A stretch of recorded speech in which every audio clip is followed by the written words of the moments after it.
Time now for Money Matters, where we talk about some of the biggest stories impacting your wallet this week.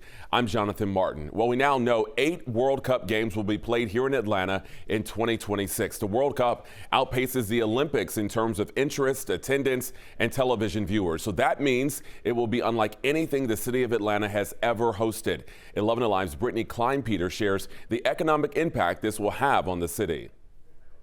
Over the years, the hospitality industry and sports have become a perfect union in Atlanta. Mercedes-Benz Stadium, surrounded by hotels and restaurants, showcase the synergy that draws both sports enthusiasts and casual spectators alike. Hospitality, sporting events, they all really are one and the same because you are going for a lifestyle experience. Which is why staff at the Lowe's Hotel Atlanta say they're already preparing for what is expected to be the biggest sporting event in Atlanta's history. There will be some enhancements that are made to the hotel from an infrastructure perspective. Maybe a refresh at the bar, maybe a refresh at the restaurant. Even though this World Cup is about 2 years away before everyone arrives here in Atlanta, preparations are already underway. And just like with sports, there's always wins and losses when it comes to hosting an event the size of the World Cup. We don't have a great deal of evidence that mega events like this typically generate a gigantic amount of economic impact,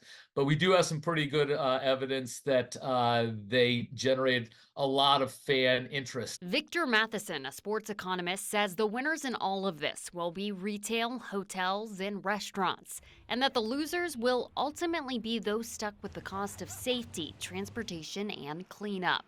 Fans need to be transported, they need to be cleaned up after. The last comparable large-scale sporting event that the city hosted was the Super Bowl in 2019. According to the Metro Atlanta Chamber of Commerce, Atlanta earned about $200 million, but it came with the cost of about $46 million. It was estimated 30,000 temporary jobs were created in hosting the event. Matheson says the World Cup will undoubtedly outpace those numbers, and local businesses like Lowe's Atlanta are hoping for just that. Over the last 6 months, inflation has fallen and the economy isn't in a dreaded recession. So we are approaching that soft landing you're likely hearing about. So how did the Fed pull it off? Brian Chung explains.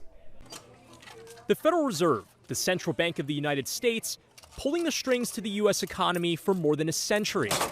Back in 1913, after major panics and recessions, Congress and President Woodrow Wilson created the Fed to keep things in check. Over the years, Congress tweaked the Fed's responsibilities after the Great Depression and other crises made it clear how the Fed could better steer the economy. In the late 70s, Congress explicitly said to the Fed, you have 2 goals here, price stability and maximum employment. Price stability and maximum employment, the 2 big goals of its monetary policy, which it largely does through the tool of interest rates. Here's how the Fed's structured. There's a central board based in Washington, D.C., with 7 members appointed by the president serving 14-year terms. Right now, its chair is Jerome Powell. We have raised interest rates by 4.5 percentage points. Picked by former President Trump and reappointed by President Biden. To get a better pulse on how different regions are doing, there are also 12 Federal Reserve Bank outposts scattered across the country. 8 times a year, the central board members and Federal Reserve Bank presidents get together in D.C. for these Federal Open Market Committee meetings, where they decide on what to do with the federal funds rate. That's the interest rate that banks borrow at overnight. That rate then influences all the other things in financial markets. Banks use it as a benchmark to base the interest rates they charge you on things like mortgages and credit cards. So if it's worried about inflation, the Fed might increase rates to make borrowing more expensive, putting a damper on spending throughout the economy. But if it's concerned about a recession, it might do the opposite and lower rates to encourage people to buy more stuff and companies to invest. The Fed does this with its dual mandate in mind, stable prices and maximum employment. And it doesn't answer to the president. It's independent of the White House and Treasury. Now, the Fed does more than change interest rates. It supervises banks, visiting them, making sure they're following the rules, and sometimes slapping on penalties when they aren't. Since the 2008 financial crisis, it's paid particular attention to the bigger banks. Silicon Valley Bank management failed badly.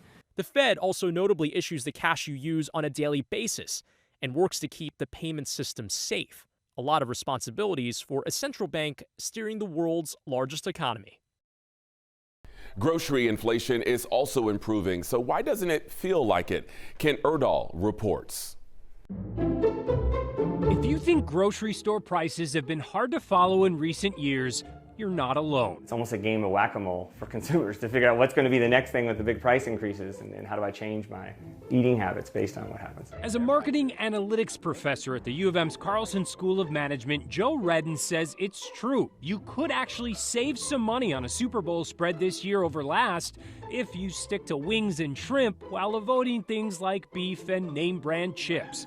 But as a consumer who invited us into his own home kitchen, he says he knows what tends to happen in reality. You really see the sticker shock when you check out, and you just realize that total is a lot bigger than it used to be. And that's not sitting well with most Americans. According to a so-called Vibes poll conducted by Axios recently, roughly 72% of respondents said groceries are where they feel most affected by inflation, while 59% feel angry, anxious, or resigned when grocery shopping. And if you're wondering why, since grocery inflation technically came back down to earth last year, keep in mind that prices are still up nearly 20% in the last 3. One of the challenges with inflation with food is it's been consistently going up, and that's just building on top of itself, building on top of itself. So even if it does flatten out now with very little inflation, we are still going to be paying quite a bit more than we were a year, 2, 3 years ago. The increase may be slowing down, but the prices aren't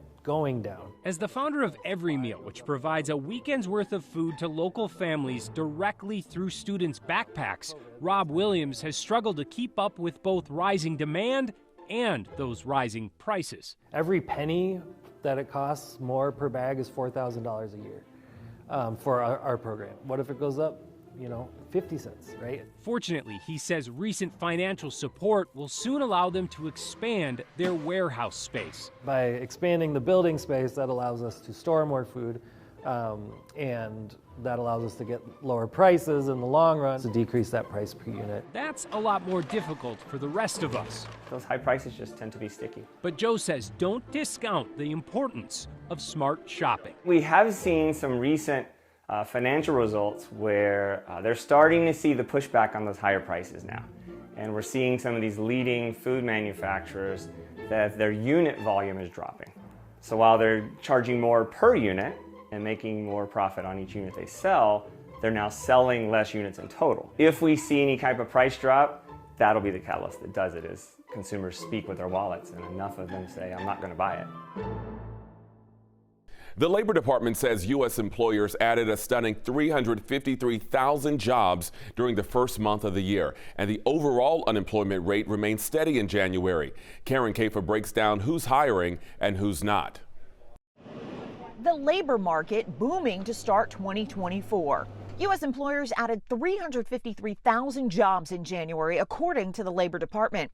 The unemployment rate held steady for a third consecutive month at 3.7%. It looks like this economy, this job market in any event, is holding very, very strong. Professional and business services leading the way in January, adding 74,000 jobs. Healthcare adding 70,000 jobs, and the retail sector adding 45,000 jobs, a reflection of consumer confidence and shoppers willing to head out and spend, even as interest rates remain at a 23-year high amid the Federal Reserve's efforts to tame inflation. On Wednesday, Chairman Jerome Powell said the Fed still needs more data before they cut rates. We're looking for greater confidence that inflation is moving sustainably down to 2%. Implicitly, we do have confidence and it has been increasing, but we want to get greater confidence. What do we want to see? We want to see more good data.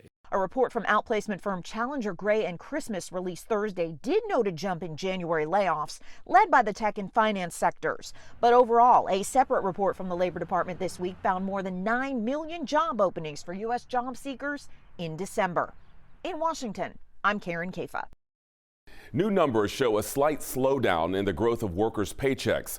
Pay and benefits for Americans grew at the slowest pace in 2.5 years. So according to the government's Employment Cost Index, compensation rose 0.9% in the October through December quarter. According to the Labor Department, that's down from a 1.1% increase in the previous quarter. The increase in wages and benefits was still mostly healthy, but the slowdown could contribute to the cooling of inflation. If you think dropping out of college will save you money, you might want to think again. A new report found collective debt grew by nearly $1 billion for college students who took out loans between 2013 and 2015 but never finished their degrees. So that's actually the opposite for graduates. Students who took out loans during the same period but finished their degrees collectively owed $3 billion less than they first borrowed. So the biggest difference here is earning potential. Those who graduate appear to have an easier time chipping away at their debt. Big changes to financial aid forms are causing long delays and also giving colleges less time to figure out offer letters and giving students just weeks to make a decision. Gordon Severson reports. It is compressing an already very compressed time frame. Colleges across the country were preparing to receive millions of FAFSA forms this week so they could start sending offers to students. But the forms never showed up. On Tuesday, the Education Department announced the forms won't go out until the middle of March. So another 6-week delay on top of the already existing delay. The Education Department says this latest delay happened because the system they use to calculate financial aid didn't include the latest inflation adjustments. And in fact, the Department of Education estimated it was going to cost families $1.8 billion. Chris Wills from College Inside Track says the Education Department decided to fix their system, which he says is good for students and families because it could mean more money for college. The downside of that is that they need time to correct that error, and so that's going to push this whole process even later. Here's how this delay could create some problems later this spring. The colleges won't receive these forms until the middle of March, and experts say it could take a few weeks to go through them. That means that students may not receive an offer until the middle of April, the end of April, or possibly May. And experts say that's a problem because a lot of colleges have a May 1st deadline where students need to decide which school they want to go to. A spokesperson for the University of Minnesota says they are considering an extension for their May 1st deadline, and they will work to get their financial aid offers sent out as quickly as possible. In the meantime, the best that we can do is be patient. If you've already started filing your taxes, you may have noticed it's getting pricier to prepare your returns. Federal data shows tax return preparation and other accounting fees rose 8.3% between November 2023 and the same month the year before. So tax experts say many tax preparation firms have had to offer higher pay to attract more workers in an already short-staffed industry. Now, some of the most popular do-it-yourself filing tools are getting more expensive as well. H&R Block's online option jumped to $25 for basic returns and $75 for premium offerings. The company says this is the first price increase they've had in more than a decade. So the IRS has a new direct file option for free federal filing, but it's not available here in Georgia just yet. The IRS already offers free file on third-party software for people with annual incomes of $79,000 or less, and that is available for Georgians. A growing TikTok trend might be helping Gen Z become more financially responsible. It's called loud budgeting, and the original video has been viewed now more than 1 million times. Our Faith Jesse shows how effective it can be. Out, quiet luxury. In, loud budgeting. It started as a joke, but turns out loud budgeting could be solid financial advice. It's really about starting somewhere, and it's really a journey, financial literacy. The viral TikTok trend is all about talking openly with friends and family about how much money you are willing to spend, when, and where. It's a hard economy, and I think we all need to be for real, and just kind of stop living lives we can afford. So I came to Blaze to pick up pizza for myself and my husband because 2024, I'm not paying for delivery services. Financial advisors say the accountability is a good step, but budgeters also need to set specific goals and follow through. It's hard to be loud about something you don't have, right? The trend is part of a larger generational shift in spending habits, as Gen Z and millennials burdened with record student loan debt and economic instability have learned to tighten their wallets. One of the key things driving it is this more honest approach to spending money and being more open. It also departs from long-held social taboos around discussing money, but etiquette experts say loud budgeting is mostly positive, as long as you don't overshare. You walk a fine line when you start making other people feel uncomfortable, or they don't want to ask you to go anyplace because they know it's going to be a hard no.